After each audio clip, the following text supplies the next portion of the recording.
اعوذ باللہ من الشیطان الرجیم بسم اللہ الرحمن الرحیم قل الحمد للہ وسلام علی عبادہ الذین اصطفى اللہ خیر اما یشرکون امن خلق السماوات والارض وانزل لکم من السماء ماء فانبطنا به حدائق ذات بهجة ما كان لكم أن تنبتوا شجرها أإله مع الله بل هم قوم يعدلون أمن جعل الأرض قرارا وجعل خلالها أنهارا وجعل لها رواسي وجعل بين البحرين حاجزا أإله مع الله بل أكثرهم لا يعلمون۔ سورہ نمل آیات 59 سے 61۔ قل الحمد للہ، کہہ دیجئے کہ تمام تعریفیں اللہ کے لیے ہیں۔ پچھلی آیات میں مختلف انبیاء کی مختصر روحداد بیان کی گئی، اور اگلی آیات میں عقلی دلائل سے توحید کو سمجھایا جائے گا۔ ان دونوں حصوں کے درمیان میں یہ آیت مبارکہ عجب اعجاز رکھتی ہے، نہایت ہی بلیغانہ انداز سے دونوں مفہوموں کو پورا کر رہی ہے۔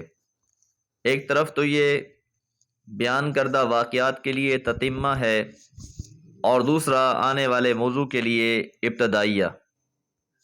قل، کہہ دیجئے، الحمدللہ، تمام تعریفیں اللہ ہی کے لیے ہیں، وسلام، اور سلامتی ہے، علی عبادہ، اللہ تعالیٰ کے بندوں پر، الذین اصطفیٰ، جن کو اللہ تعالیٰ نے چن لیا، برگزیدہ بنا لیا۔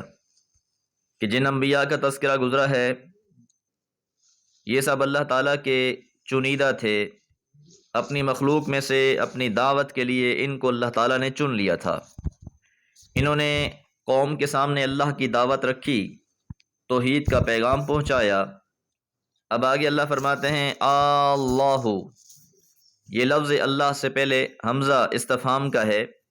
اللہ، قواعد کے اصول کی وجہ سے اسے اللہ پڑھا جاتا ہے کہ کیا اللہ تعالی خیر، بہتر ہے، اما یشرکون، یا وہ جنہیں یہ شریک بنا رہے ہیں۔ کہ اللہ تعالیٰ کی ذات بہتر ہے کہ جس نے اپنے بندوں کو اس عظیم کام کے لیے چن لیا اور لوگوں تک پیغام پہنچانے کی ذمہ داری ڈالی، تو وہ اللہ بہتر ہے، یا جن معبودان باطلہ کی یہ لوگ پرستش کر رہے ہیں یہ بہتر ہیں؟ تو ایک طرف تو ان کے معبود باطلہ ہیں، چاہے مورتی ہو، مجسمہ ہو، چاند ہو، سورج ہو، آگ ہو، حجر و شجر، قبر ہو، کوئی بھی صورت ہو جس کی پوجا کی جا رہی ہو، تو فرمایا وہ بہتر ہیں، امن خلق السماوات، یا جس نے تخلیق کیا ہے آسمانوں کو، والارض، اور زمین کو، وانزل، اور نازل کیا، لکم، تمہارے لیے، من السماء، آسمان سے، ماء، پانی۔ کہ سوچو ذرا کہ وہ اللہ جس نے آسمان بنائے، زمین بنائی، تمہارے لیے آسمان سے پانی نازل کیا، وہ اللہ بہتر ہے، یا یہ مورتی اور مجسمے جنہیں تم نے بنا رکھا ہے، یا پھر اللہ تعالیٰ کی کوئی اور مخلوق جس کی تم پرستش کر رہے ہو، وہ بہتر ہیں؟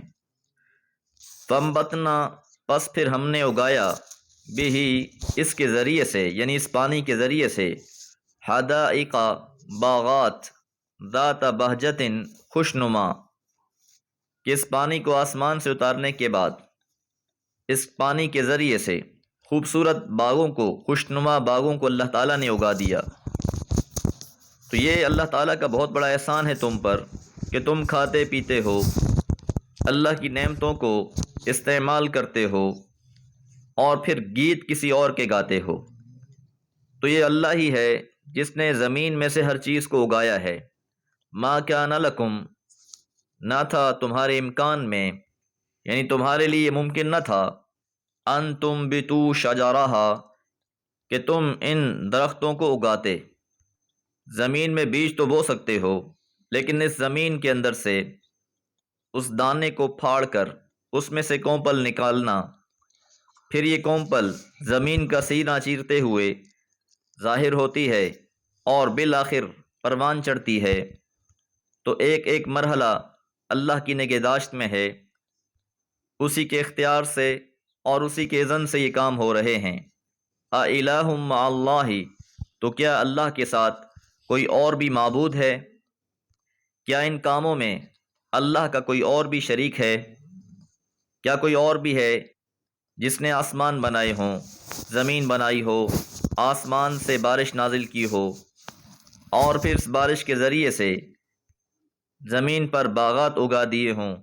کیا اللہ کے علاوہ کوئی اور بھی ہے؟ بلکہ وہ قوم یعدلون، ایسی قوم ہے جو انحراف کرنے والے ہیں، یعنی راہ حق سے منہ موڑنے والے ہیں، توحید کا دامن اختیار کرنے کے بجائے شرک کی دہلیز پر پڑے ہوئے ہیں۔ امن جعل الارض، پھر سوال کیا جا رہا ہے کہ جن کی تم پرستش کر رہے ہو یہ بہتر ہیں، امن جعل الارض قرارا، یا وہ ذات جس نے زمین کو ایک ٹھکانہ بنا دیا، انسان کے رہنے کے لیے اسے متوازن بنایا، اس کے موسموں کا خیال رکھا، اس انسان کے کھانے پینے کا انتظام کیا، گرمی اور سردی کے اسباب مہیا کیے، تو وہ اللہ بہتر ہے یا جن کی یہ پرستش کر رہے ہیں؟ وَجَعَلَ خِلَالَهَا أَنْهَارًا، اور جس نے اس کے درمیان میں نہریں جاری کر دیں، وَجَعَلَ، اور بنا دیے، لَهَا، اس زمین کے لیے، رواسیا، پہاڑ، وَجَعَلَ، اور جس نے بنا دیا، بَيْنَ الْبَحْرَيْنِ حَاجِزًا، دو سمندروں کے درمیان میں پردہ۔ تو پھر سوچو کہ کیا وہ اللہ بہتر ہے، عبادت کے لائق ہے، جس نے زمین کو قرار بخشا، رہنے کے قابل بنایا، پھر اس کے درمیان پانی کا انتظام کیا، دریا اور نہریں بہا دیں، آسمان سے پانی برستا ہے، ان نہروں اور دریاؤں کے ذریعے سے مطلوب جگہوں تک پہنچتا ہے، اور پھر زمین کو اپنے محور اور مستقر پر ٹکائے رکھنے کے لیے اس میں پہاڑوں کو گاڑ دیا۔ اور وہ اللہ کہ جس نے دو سمندروں کے درمیان میں پردے کو قائم کر رکھا ہے کہ ایک طرف کھاری پانی ہے، دوسری طرف شیرین پانی ہے، ان دونوں کو آپس میں ملنے نہیں دیتا۔ تو سوچو جو اللہ تعالیٰ اتنی قدرتوں والا ہے، اِلٰہٌ، کیا کوئی اور معبود ہے، مع اللہ، اللہ کے ساتھ؟ تو کیا اللہ کے علاوہ کوئی اور بھی ایسی ہستی ہے کہ جس کے اختیار میں یہ سارے معاملات ہوں؟ تو یقیناً ایسا نہیں ہے، بل اکثرہم، بلکہ ان کی اکثریت، لا یعلمون، نہیں جانتی۔ تو اہل عقل کے لیے ان باتوں میں بہت بڑی نشانیاں ہیں اگر وہ غور و فکر کریں۔ دعا ہے اللہ تعالی ہم سب کو اپنی عظیم ہستی سے آشنا فرما دے اور ہمیں شرک اور شائبہ شرک سے بھی محفوظ رکھے۔ وما علیہ الا البلاغ۔